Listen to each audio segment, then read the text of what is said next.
Welcome to the Slop Farm. Enjoy the video. In this video, I will explain how to play Filipino Mahjong step by step. First, let's get set up. You'll need a Mahjong set and 4 players.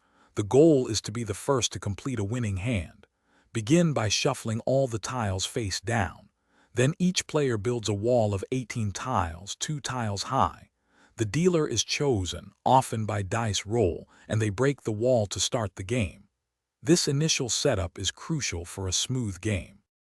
Once the game begins, players take turns drawing and discarding tiles.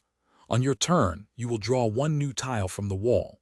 After drawing, you must decide which tile to discard. Place 1 unwanted tile face up in the center. Other players have the opportunity to claim your discarded tile if it helps them form a pung, kong, or chow. If no one claims it, the turn proceeds counterclockwise. This dynamic interaction keeps everyone engaged. The ultimate goal is to form a winning hand. In Filipino Mahjong, a standard winning hand typically consists of 5 sets and 1 pair, making a total of 17 tiles. A set can be a pung, which is 3 identical tiles, or a chow, which is 3 consecutive tiles of the same suit. The final component is a pair of 2 identical tiles.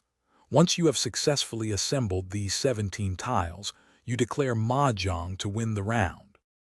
After a player declares Mahjong, the round ends and scoring begins. Points are calculated based on the specific tiles in the winning hand, with certain combinations and bonus tiles yielding higher scores. While specific scoring rules can vary, the general idea is to accumulate as many points as possible.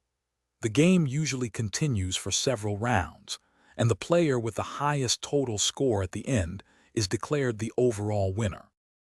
Thanks for watching. Consider subscribing if we helped you today.